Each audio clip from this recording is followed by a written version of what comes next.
All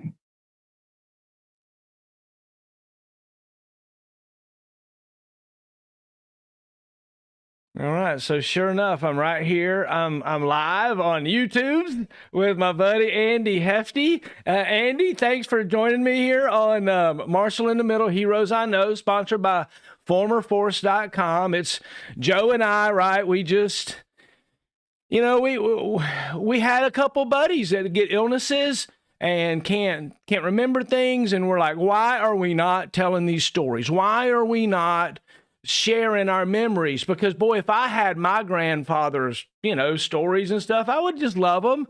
It's just something to remember your past by. And so that's what this is all about, Andy. And thanks for hanging out with us tonight. And I'm looking forward to it. United States Marine Corps. One of the things I've noticed about the United States Marine Corps is the pride of being a Marine, right? There is some Absolutely. kind of inner pride that it goes beyond something that I guess I understand. Maybe it's like being a paratrooper. Maybe it's like Right. being a jump master. But being a Marine, Andy, my hat's off to you. I salute you. Thank you so much. Yeah. So tell me about Andy. Where are you from, man? Well, being a Navy brat, I'm from all over the world. I was born in Memphis at the Naval Hospital there. My dad had just made ensign. He had grown up through the naval ranks as a chief and then made LDO. So my mom gave birth to twins, my twin sister and me. We were the number 6 and 7. And then every 2 years, we pulled up stakes and moved to somewhere else, whether it was Virginia Beach, Virginia, up and down the California coast, Albuquerque, New Mexico, the Philippines, Patuxent River, Maryland. When my dad retired, he moved to Orange Park, Florida. And 2 years later, that's when I joined the Marine Corps. Oh, wow. Oh, wow. So how old were you when you joined the Marines? I was 17. Oh, boy. I turned 18 in boot camp, running the infiltration course. And that was my first hot meal in a week, and it included a donut. So I had a birthday celebration with a donut. Oh, 18th birthday, Marines donut for the birthday cake. Hoorah, hoorah. Yeah, it was great. That's great. So tell me about young Andy. What were you good at as a kid? Well, I wasn't very athletic. I did play a little bit of sports. Tried baseball, was lousy at it, but still loved the game. In junior high, I played tackle football. Was pretty decent at that, but not big enough to play it in high school. So tried my hand at a couple other sports. Didn't do all that great. But I always had an enthusiasm for military aviation. Being that my dad was naval aviation ordnance, like myself when I joined, it was something that I enjoyed. My last couple of years in high school, we were stationed at Patuxent River, and I would go and watch the Harrier, which was in pre-production. It'd go jumping off the ski jump and then hover around and back up and then land and go up the ski jump again. I just ride out and watch it all day long. They were also testing the Hornet, but also the big plane that time was the F-4 Phantom. And I had dreamed of working on that, so it was just that which thrilled me. Oh, wow. Isn't the F-4 Phantom just an amazingly powerful aircraft? It is wild. Absolutely.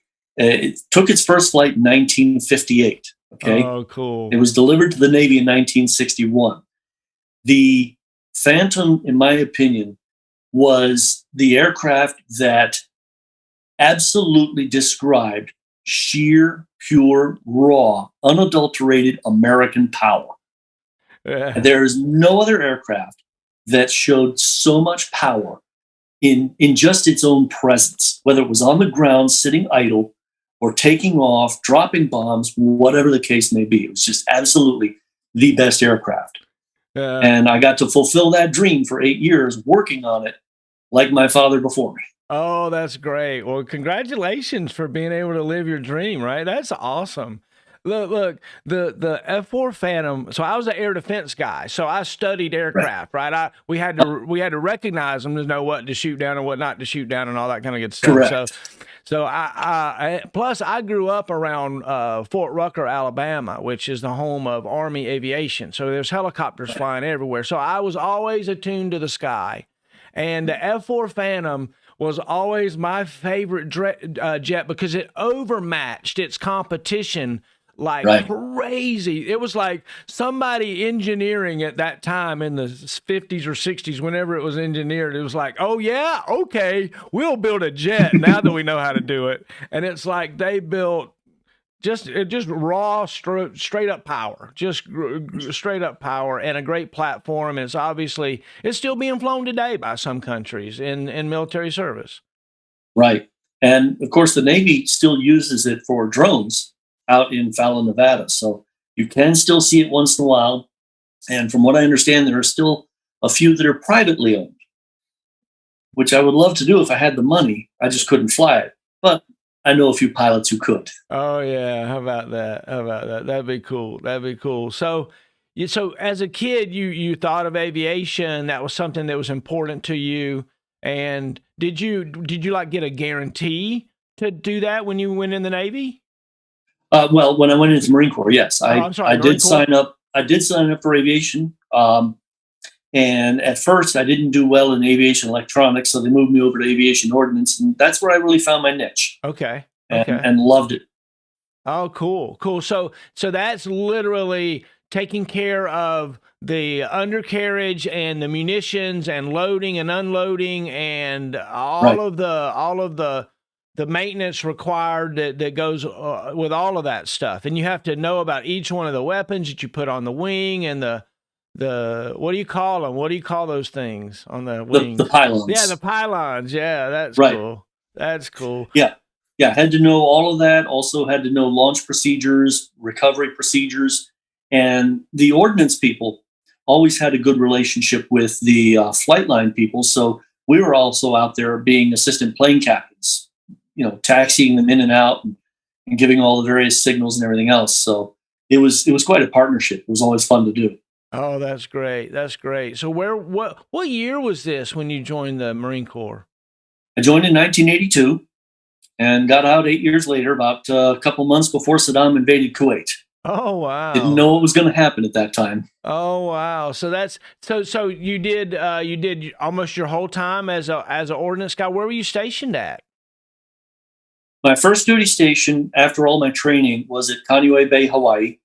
And we did a couple deployments overseas to Iwakuni, Japan, Kadena Air Force Base in Okinawa, Subic Bay, Cubi Point in the Philippines, places along those lines. And then my second duty station was to Andrews Air Force Base. We did a bunch of local detachments over to Cherry Point, Tyndall Air Force Base, Yuma, 29 Palms, places like that.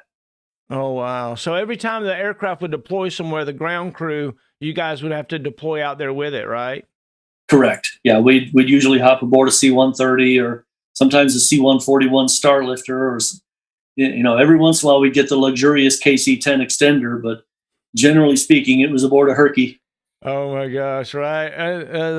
The C-130, I've got many hours aboard one of those suckers. Oh yeah, So how many times did you get to ride on the F4?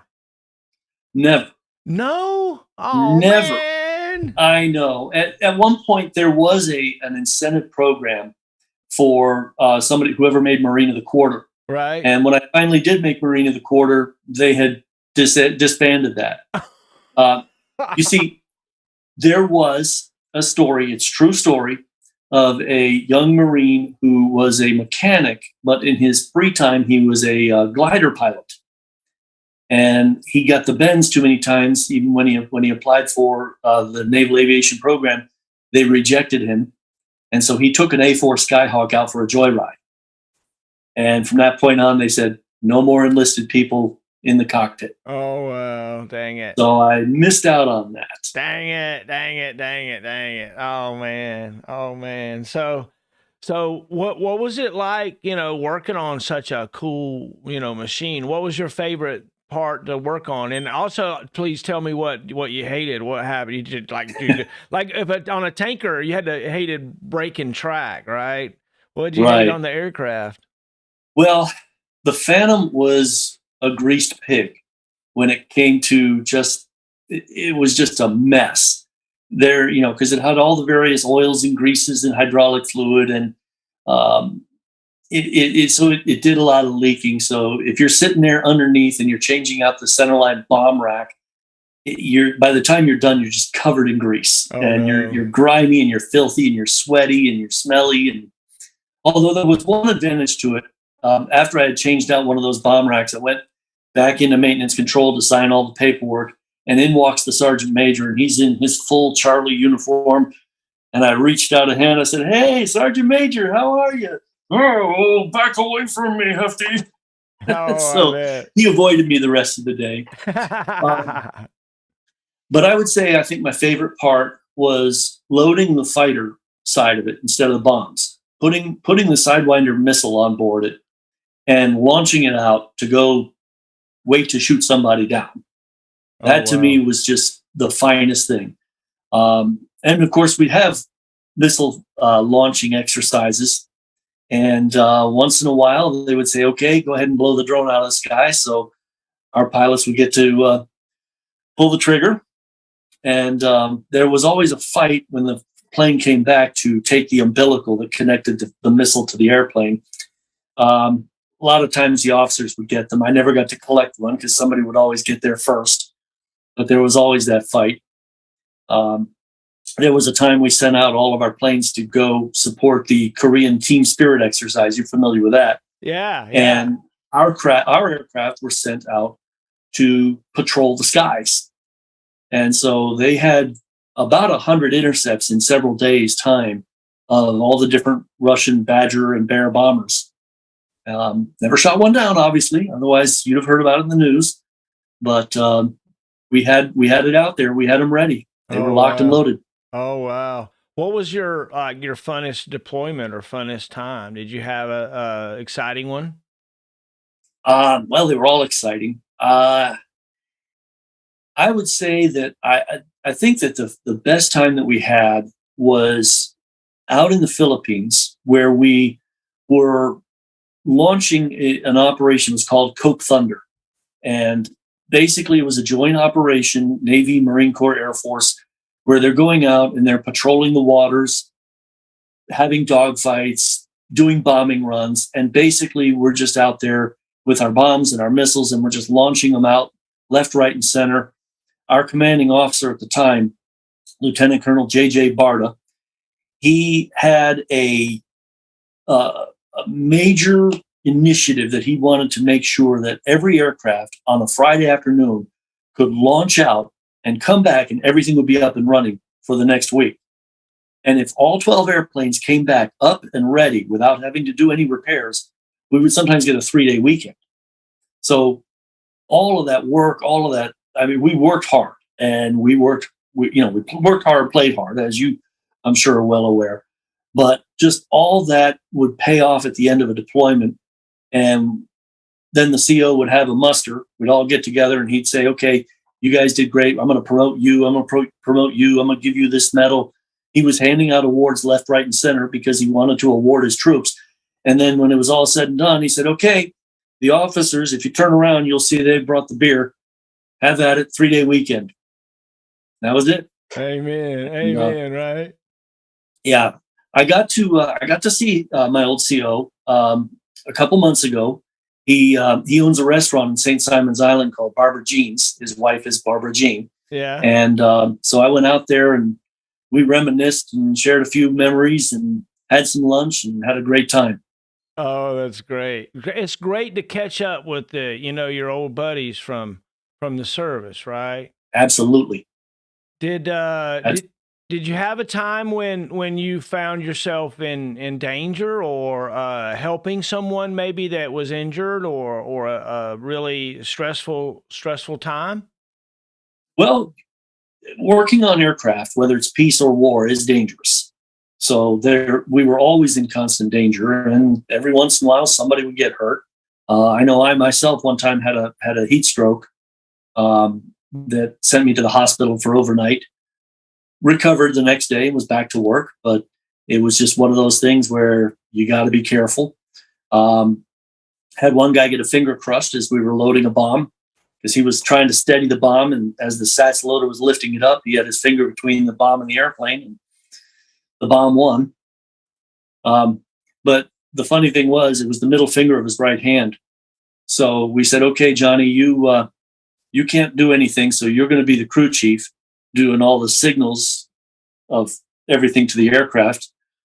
And of course, his right middle finger was all that was sticking out because it was in a cast. An officer would come by and say, how's the finger? And he'd say, see? And then, of course, when it's time to give the signals, when you pass the control of the aircraft to the next plane captain, you salute. So he's sitting there with a single finger salute. It was pretty funny about that. But, there's always that danger. There's always something going to happen. Every once in a while, somebody would get hurt badly. We had one particular guy who he was a radar technician. So he's out there tuning the missile-guided radar system. And he went to check to see if the connector was cold, but rather than putting a meter to it, he just put his hand up to it, and it blew him halfway across the hangar. You could see the burn marks of the pins from the connector on his hand. He lived to tell about it, but he just wasn't that bright. Oh, but no. Again, you're going to face those dangers. Right. But they make for fun memories. I hear you. I hear you. That's for sure. That's for sure. What, like, if you could go do something again, just one thing, like one day, what would you want to go do? I would love to go back out on a flight line and be part of a launch crew and launch out some more fighter jets one more time. Yeah, that'd be cool, right? Yeah, That I would can be see cool. that. Yeah, just go back out there one more time, get your little earmuffs on, and watch out Yep, for FOD and your little flashlights or whatever you need. Yeah, absolutely. that'd be cool. That would be a blast. That'd be cool. Isn't it amazing the cool teams that you form in doing real world duties, right? It's so cool to know that this bomb is live and I'm putting it on here, There's just Yes, something really cool about it, right?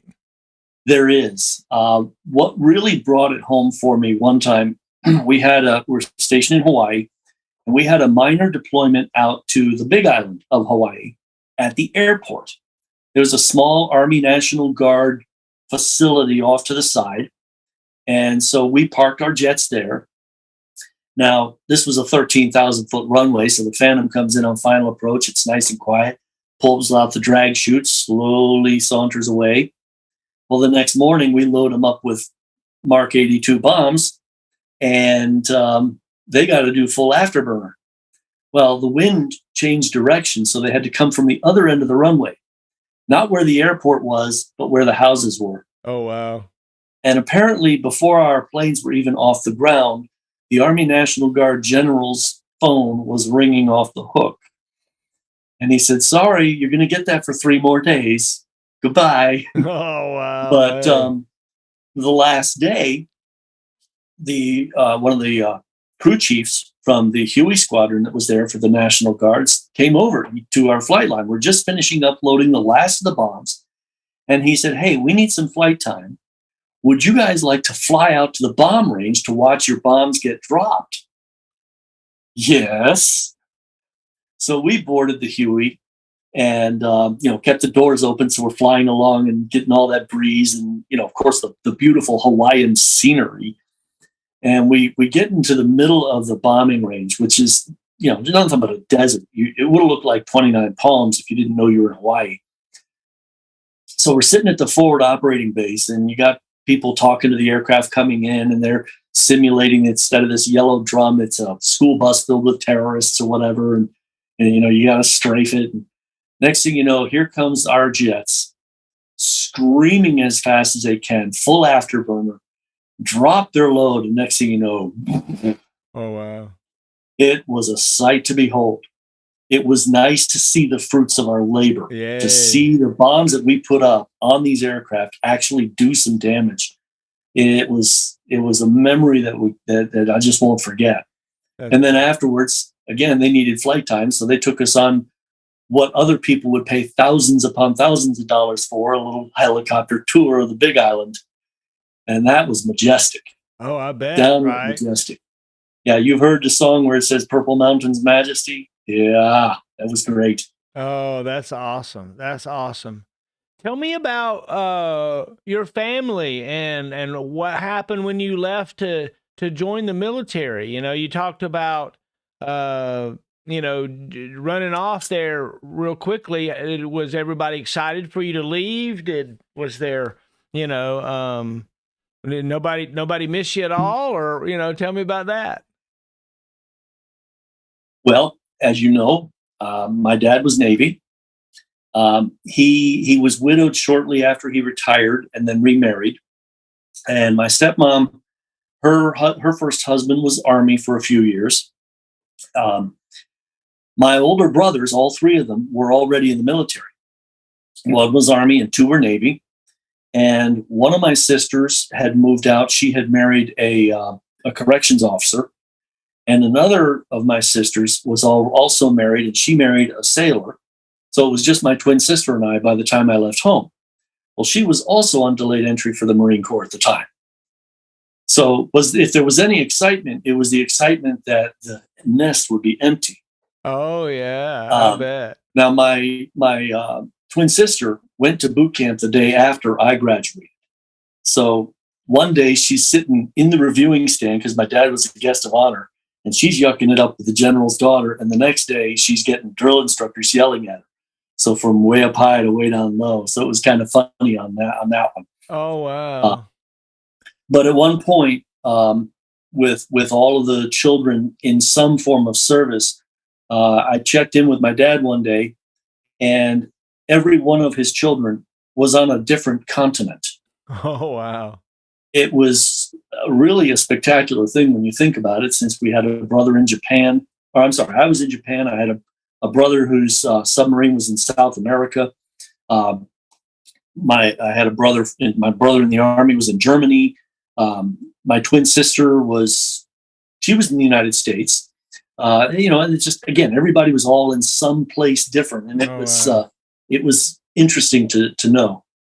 Tell me about growing up with a twin sister. How did that go? Obviously, you're not identical twins. Tell me about, they didn't dress you alike, but yet you were obviously right there with, in every moment of each other's lives. Well, there were days that we were close, and there were days that we were at each other's throats. It was never in between. She lives nearby, and we get together when we can. And she, she and I are quite fond of each other, and we're talking a lot and enjoying each other. And life is short because you want to make sure that everything is good. But it was enjoyable. Large family, you tend to make your own friends within the family, and she and I ended up quite a friendship growing up, and again, quite a rivalry. Of course, I married her best friend in high school, so that helped. Oh wow, that's cool. So in fact, that was a bit of a setup. I was not at the time interested, but she kept saying, "Well, you need to date Mary. You need to date Mary." And so finally, I dated Mary, and we've been together for 37 plus years. So tell me about Mary. Well, we were high school sweethearts. And we got married after I was in the Corps for about a year and a half.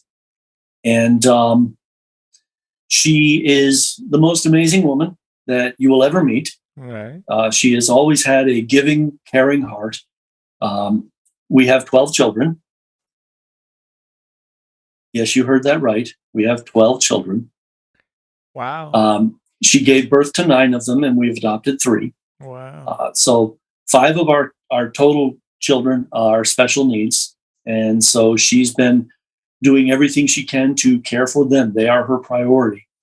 Until recently, she had been a stay-at-home mom because that's what she wanted to do.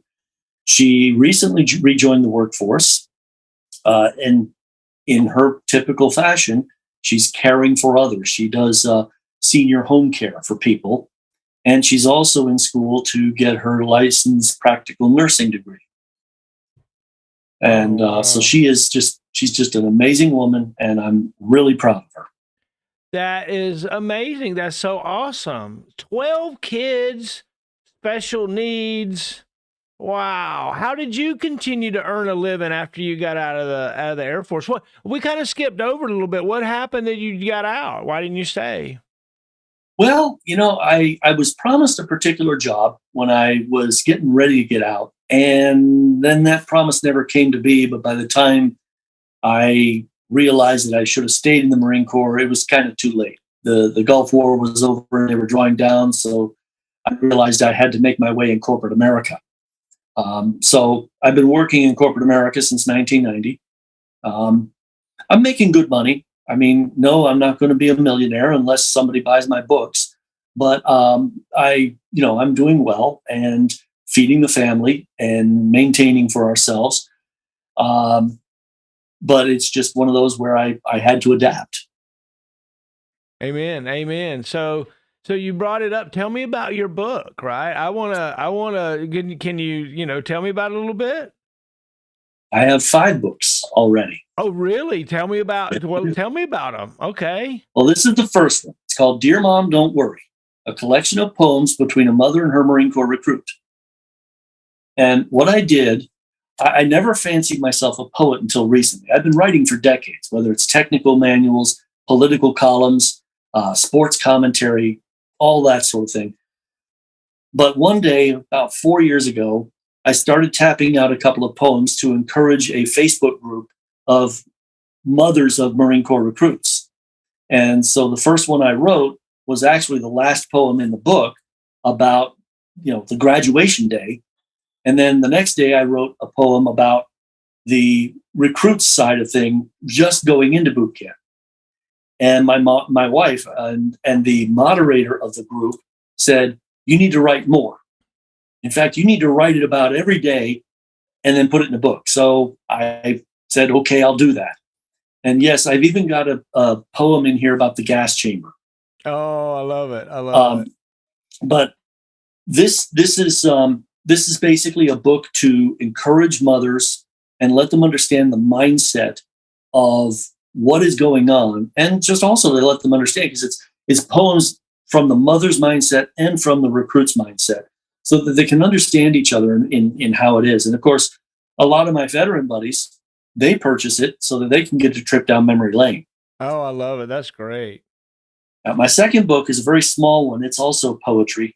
It's called Dear Mom, Please Help Me. And that's poems that are dealing with troubled troops and veteran suicide.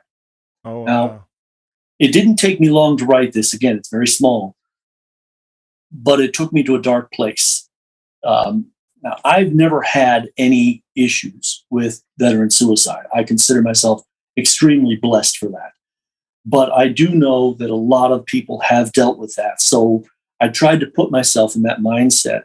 And when I finished it, I sent it to a couple of other veterans. And one of whom at the time was my boss. And he said, there are a couple of them in there I could have written myself. I even sent one to somebody who was a casualty officer.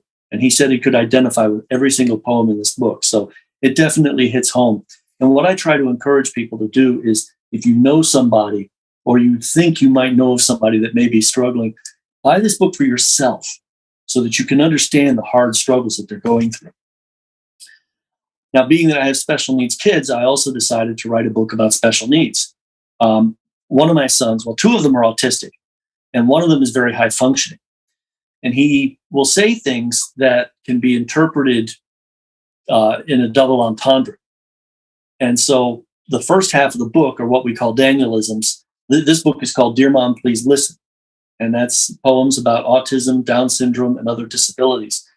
And basically, it's just about ways to understand what people with special needs are going through, what the families go through, what the moms have to endure, things along those lines. The last poetry book that I wrote is called Dear Mom, Take Heart, and that's just poems about motherhood in all ages and stages. So it's just kind of a fun little book, encouraging. And I sent some previews to a couple of moms that I know, not just my own wife, but others, and they fell in love with it. Now, the most recent book that I wrote that is not poetry is called Always a Marine: Practical Advice from a Veteran's Experience, Expertise, and Errors. And what this does is it takes a young Marine, and it could really apply to any service member, from the time they finish boot camp until the point where they get out and get into civilian life. And I wish that I had something like this when I was first getting out, because there are things in here. I think in some cases I was told by certain people, especially people like my dad, my wife, where they were giving me advice and I just wasn't listening. Sometimes you have to hear it from a different source. So I took this and wrote it down. And my brother, who's a retired Navy chief, he was my technical advisor, helped me out quite a bit. And he gave me a lot of other insight, because his transition out of the Navy into civilian world was a whole lot easier than mine. So I took what he incorporated that worked and combined it with what I experienced that didn't work, and it makes for a good combination. Amen. Well, good. That's awesome. That is awesome.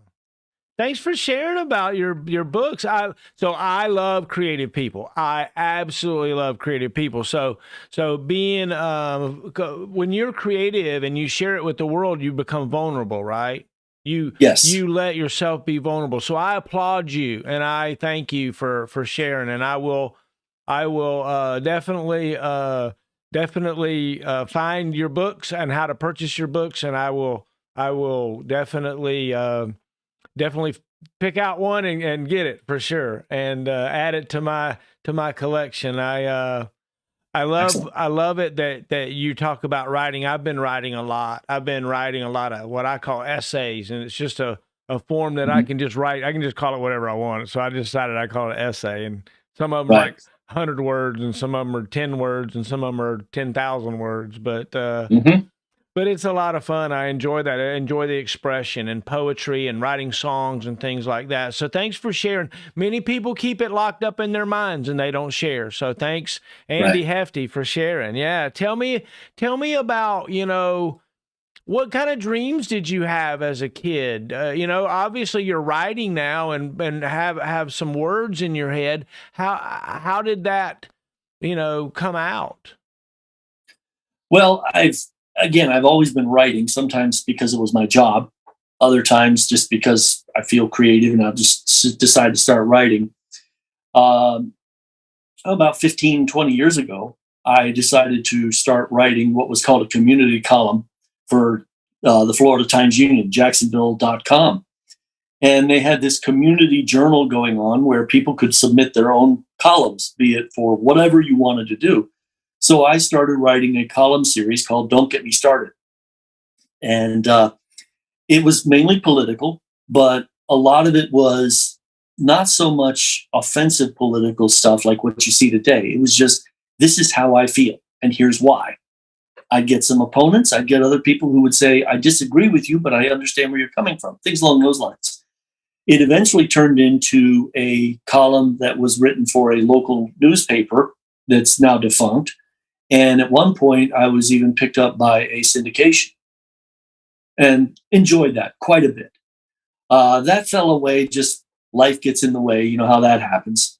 But I never saw myself somebody as a political columnist going forward or a poet. I certainly didn't see myself as a poet. But, my dreams early in childhood, really took to the skies as far as the power of the Phantom and all the military that had to offer. My original plan was to join the Navy. The Marine Corps recruiter got to me first, and I was convinced, so that's where I went. Especially when he showed me that, yes, the Marine Corps does have aviation, which I knew. And because what happened is when I was watching the Harrier take off and watching the Hornet getting tested, I saw on the Hornet, one side said Navy, the other side said Marines. I saw on the Harrier, it only said Marines. One day my dad got home and I said, hey, Dad, the Hornets that are being tested are tested by Navy Marines. He said, that's right. I said, why are the Harriers only being run by Marines? He said, because they're the only ones that are stupid and brave enough to fly it. Oh, that's great. Oh, that's But good. yeah, my dream was aviation, but working in corporate America has its benefits. For a time, I traveled a lot for my company, and so that meant hopping aboard a 757 and going somewhere.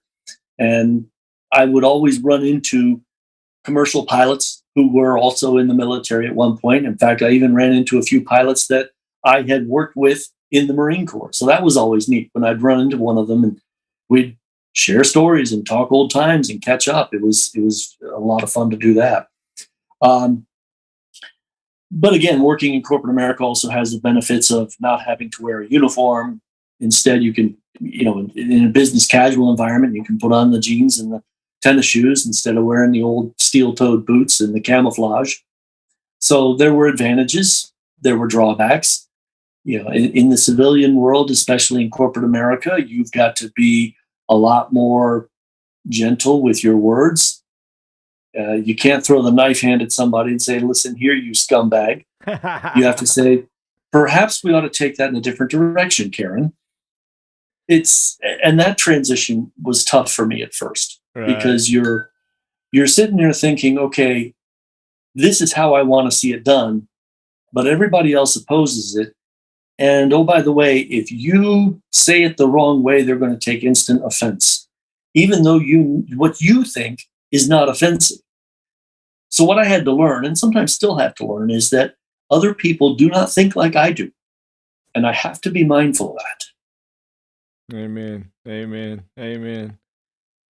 So tell me, brag on your kids for me a little bit. Can you do that? I know you got a dozen, but golly, Yeah. take a minute and brag on them for a minute. Well, I've got a couple that are up in Kentucky. One of them is married, and they're up there in Kentucky working for a grocery chain, doing well. Um, I've got another that is working for the shipyards at Toyota in Jacksonville. He's married. He and his wife are trying to have a child. Got another that's a computer geek by trade and it helps out people with technology stuff. If you ask him about any cell phone, he could not only just tell you all the advantages of it, but he could give you all the specs of it just right off of memory. It's incredible. Um, I got another one that is down in St. Augustine. She's doing a great job, finished up her college and working for Lego, of all things. Yeah, working from home for Lego. And then I got several special needs kids in between. I've got a couple of them that are graduated, and one of them is working. Well, he's not fully graduated; he's getting his GED, but also working for an electrical company. He was in one of the ones that was adopted. He was slightly special needs, but still smart enough to get through life, and he's still learning his way. But we put him in an apprenticeship program, and the CEO said, "We're going to hire him as soon as his apprenticeship program is complete." And they hired him. They gave him keys to a truck. They gave him a cell phone. They said, "Here, go to work. Here's Yay. here's your work list. Go." Yay. And he's been doing that ever since. I've got a couple that are still in school, and the youngest is 14, so we're on the back stretch of parenthood. And no Oh, wow. grandkids yet. Oh, So wow. I would imagine with as many kids as we got, when the grandkids do arrive, they'll probably come in droves. Oh yeah, you'll have plenty. You'll have plenty. Yeah, I've got one grandchild, so I'm learning how to Mhm. be a grandpa. So I'm a little advanced in that area. So Mhm. I feel my heart blessed by being a granddad. That's for sure. Um, yeah. So tell me, I noticed that when I was in the military and as I look around, there's no atheist in foxholes. It's Right. you rely on something deep in the darkness of the service. Mhm. What is it that you spiritually hung on to? Tell me about what your spiritual practice maybe looked like or feels like. Well, I'm an evangelical Christian. I believe in the saving power of Jesus Christ, and I would share my faith. And most of your hard charging, fire breathing, beer cooled, sea ration fed Marines aren't necessarily going to look into that and say, "Oh yeah, man, let me hear about it." So they're going to mock and they're going to ridicule, but at the end of the day, they're also going to respect because I clung to my faith. and I was guided by it. And I was determined to live by my faith as much as I could possibly do. And there were times that it was difficult, but it was also guided and nurtured by God to get through it. And I feel that I'm the better man for it, but not through anything that I've done. Amen. Amen. Well, thanks for sharing. Yeah, thanks for sharing. What is it? What does being a patriot look like for you? I know you're part of like the VFW and some of the other. Or is it the VFW you're part of, or what No, organization you part of? I'm with the Marine Corps League. Yeah, yeah. There Very you quickly go. put Tell that me on. about that. Yeah, there you go. Tell me about the Marine Corps League. Well, it is of course a veteran services organization chartered by Congress. It was founded by General John A. Lejeune, 13th Commandant. It is, to me, I looked at all the different service organizations, and I only joined a few years ago. But to me, it is the right organization for Marines because, as you pointed out, Marines have that special breed mentality. And so they want to hang out with other Marines. And that gives us that opportunity to share the stories across the generations. And what we also do is we help other Marines and we help other veterans and we help other youngsters who are looking to possibly join the Marines or just to understand what it is about patriotism and love of country. As far as what patriotism is to me, it is love of country. And it is respect for the country and its unique attributes. Okay, what makes us uniquely American? Well, respect that. And to me, in one of those areas, you may differ in all manner of things, whether it's skin color, gender, hair color, favorite baseball team, whatever the case may be. But the one thing that binds everyone together in that regard is the United States of America. It makes you who you are together. And that diversity of thought, that diversity of upbringing and everything else honestly makes us stronger.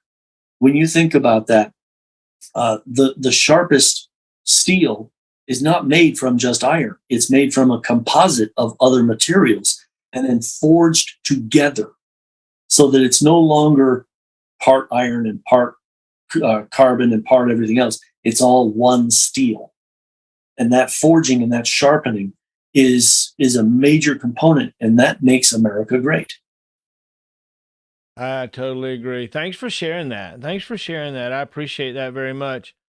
What kind of, you talked about writing a political column and doing those kinds of things. And this is not a political forum. I don't, that's not what this is not what I'm trying to capture at all. But when you say that you have deep feelings and kind of thoughts, I was just wondering, what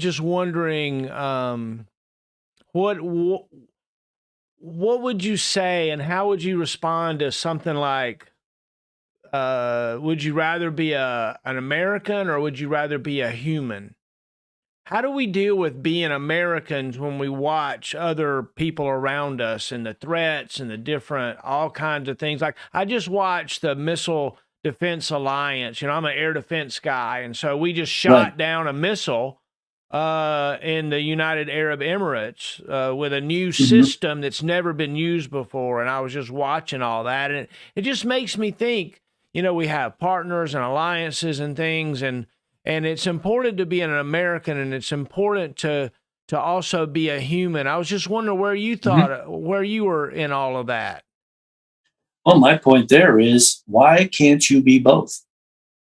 Okay. You can be human, you can be American. They are not mutually exclusive. In fact, I would even say that to be American is to be human. That is, that Americans are compassionate, Americans are giving, Americans are forgiving.